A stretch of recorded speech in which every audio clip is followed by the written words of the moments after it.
everybody, welcome to Season 2, Episode 4 of Running Denver TV. I'm your host today, Melissa Minsick. Lonnie is sick, he has the flu. We hope he feels better soon and he'll be able to join us the next episode. Today we're going to be talking to Eddie Lyons. You're going to really want to catch that one. He's a very interesting guy, very inspirational. And we're also going to get some tips on running in the snow and ice from our friends at the Runners Roost Denver location. In the meantime, can you guess where we are?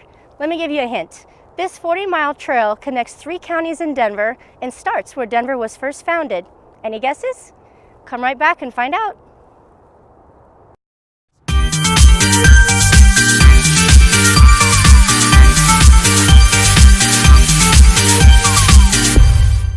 Welcome back. Did you guess where we are? We're on the Cherry Creek Trail, specifically near Glendale at the aptly named Creekside Park. The Cherry Creek Regional Trail is a picturesque 40-mile route that begins in downtown Denver and connects suburban and rural Arapahoe and Douglas counties, including the communities of Parker, Centennial, and Franktown. The trail starts in Confluence Park, where gold was first discovered in Denver, and continues southeast past downtown, the Cherry Creek Mall, through Glendale, where we are now, and out to the Cherry Creek Dam and Reservoir. And then just a few miles past that, the trail ends at the beautiful Castlewood Canyon State Park. And what's really cool about this trail is that you can feel like you're immersed right in nature, as most of the area surrounding the trail is left natural. So you feel like you're out in the middle of nowhere, when really you're super close to downtown. It makes it a really great, convenient place for a run or a bike ride. And if it's a day like today, with all this snow and ice on the ground, you're definitely going to want to stick around for our segment later on with Runners Roost, so we can learn how to run and all this stuff. But first, we're going to talk to Eddie Lyons. We'll be right back.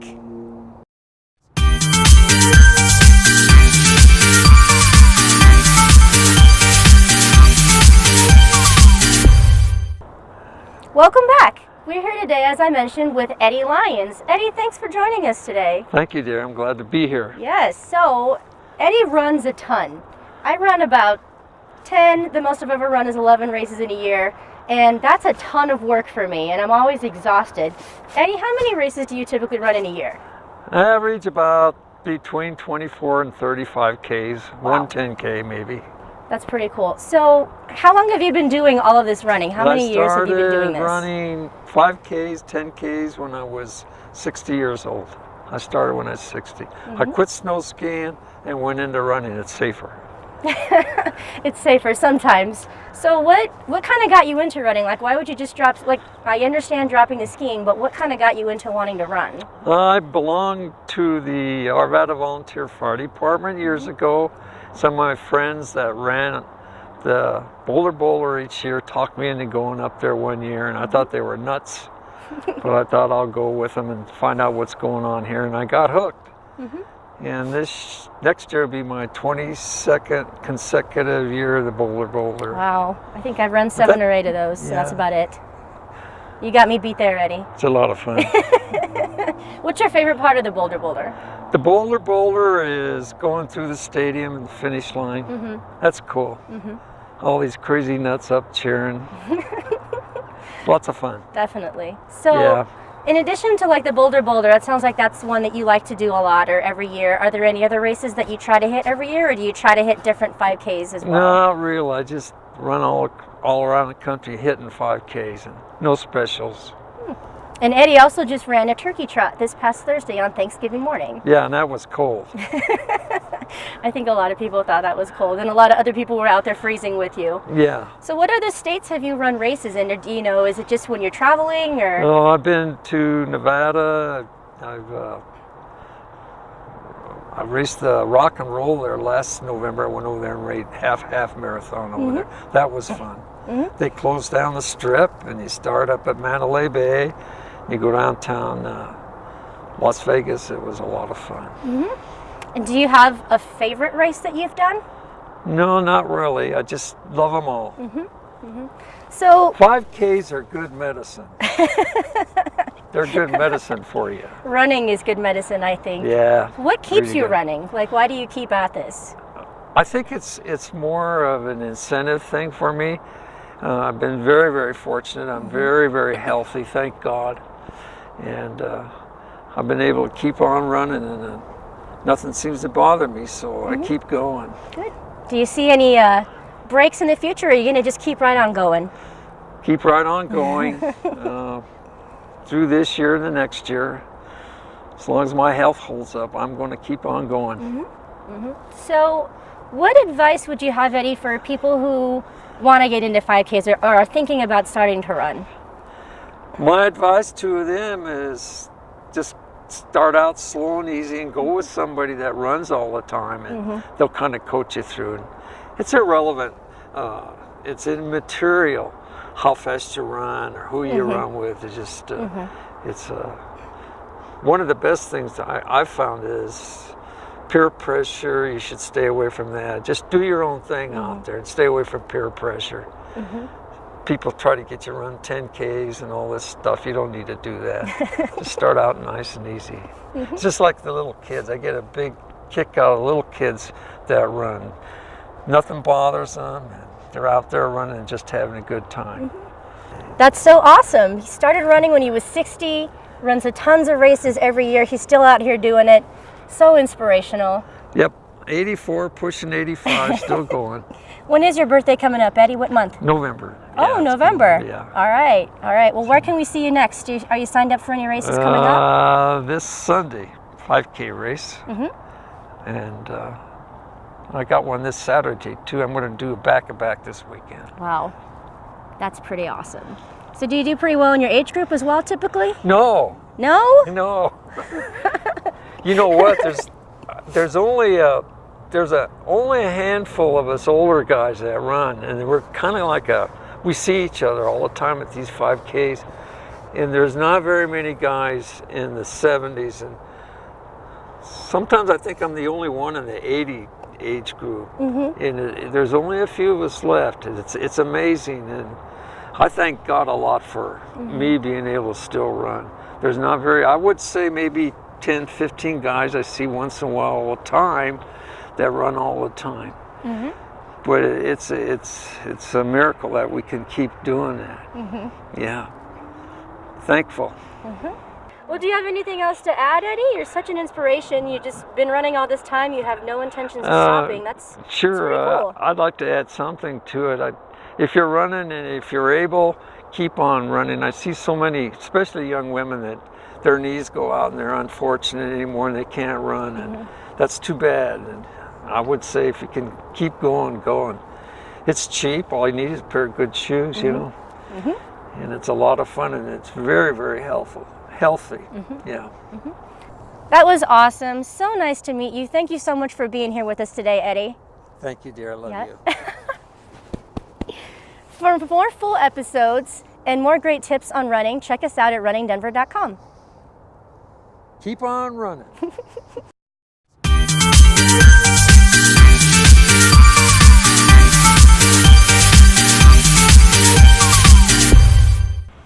Hey everybody, welcome back. We're here at the Runners Roost Denver location with my friend Phil, event coordinator here, and he also leads the Happy Trails running group every month for the Roost. Welcome, Phil. Hi, thank you for coming by. Yeah, no problem. So we're going to talk about trail running or running in the winter, not necessarily just trail running, because as we've seen this last week, there's been some inclement weather.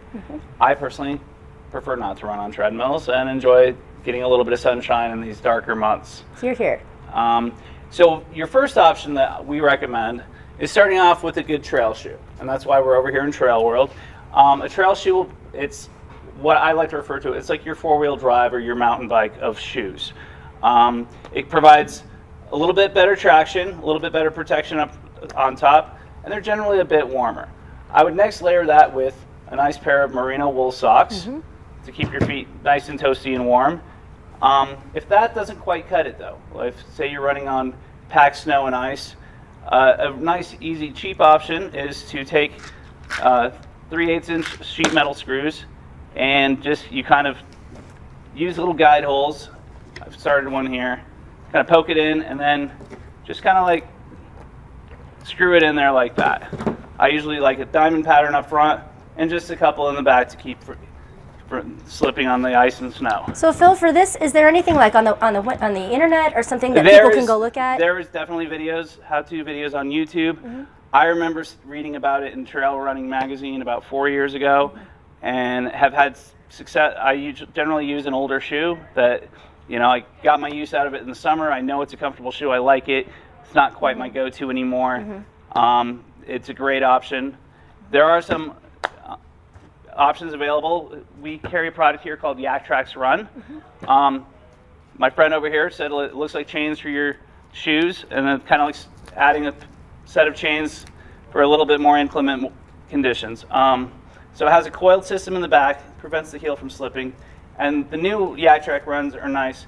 It's a flatter plate in front with carbide studs. You can see how I have it, and this is actually just a road running shoe that I have it on, and that works perfectly fine as well, but it just provides a little extra traction on the bottom to give you a little more confidence while running. I would recommend this option. Say you're running Highline Canal or Wash Park, and those trails are packed and icy. Perfect option for that. From there, if you're getting more up into, the front range foothills, and you're on a little more sketchier conditions, there's a product called Catula Micro Spikes. We actually don't carry these here at the store. They are available online or at REI, but they kind of fit over your shoe like so, and they're fairly easy. They're actually easier to get on and off when you have your shoe on. But pull it over the front, take this around the back, go and pull that up on the heel, and you have pretty aggressive tread there. I know runners who they'll do 14ers in the winter, and they're going something as lightweight as this. I personally wouldn't recommend that unless you have experience at that. And there are also shoes on the market that come with built-in spikes. This is a pretty aggressive one by Salomon. It's called the Snow Cross. So it has a regular Salomon shoe built into it, and then a nice protective snow boot over the top, zips up with carbide spikes built in. So this is something I would recommend. Say you're doing the Vale Hill Climb or the Aspen Hill Climb, something like that, where you're up at 10,000 feet. It's probably 10 degrees below zero out.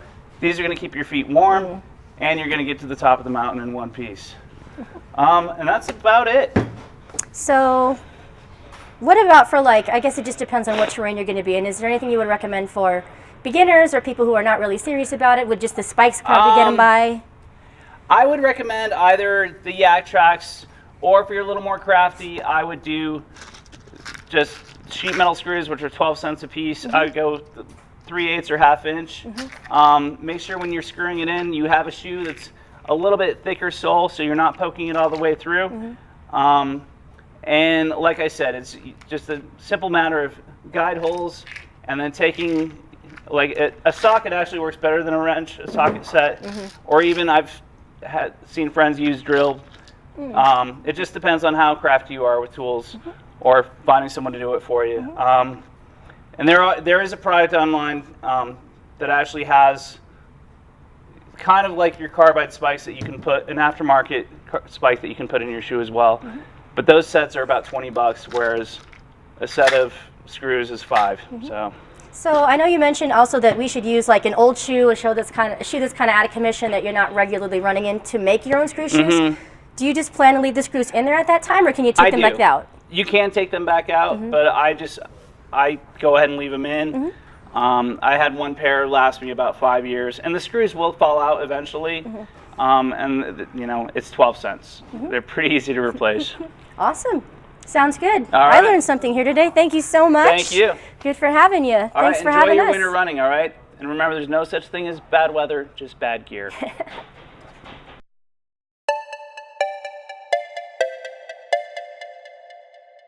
It's time for Review Preview. First up in review, the Pumpkin Pie 5 and 10K was November 21st at City Park. In the 5K, Jackson Freese took first for the men with a time of 16:10, and Amanda Morgenstern, a good pal of mine, won for the women in 1917. In the 10K, Thomas Dialynis came in first for the men in 32:17, and Ashley Brassavan won for the women with a time of 38:58, which were both event records, which is pretty awesome because it was a cold day that day. There were 2 turkey trots on Thanksgiving, the Turkey Rock Trot in Castle Rock and the United Way Turkey Trot in Wash Park. Caleb Thompson took first place in the Turkey Rock Trot 5K for the men with a time of 17:15, and Allison Jandis won for the women with a time of 21:30. Up in Denver, the Turkey Trot was a 4-mile race, won by Matthew Williams for the men in a time of 19:38 and Rachel Snyder for the women in 22:44. And now for our preview.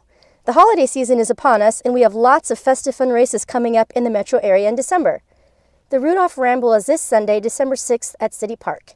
Dress in your ugliest Christmas sweaters and help Santa find Rudolph before Christmas is ruined. And this race kicks off an awesome Run Denver series.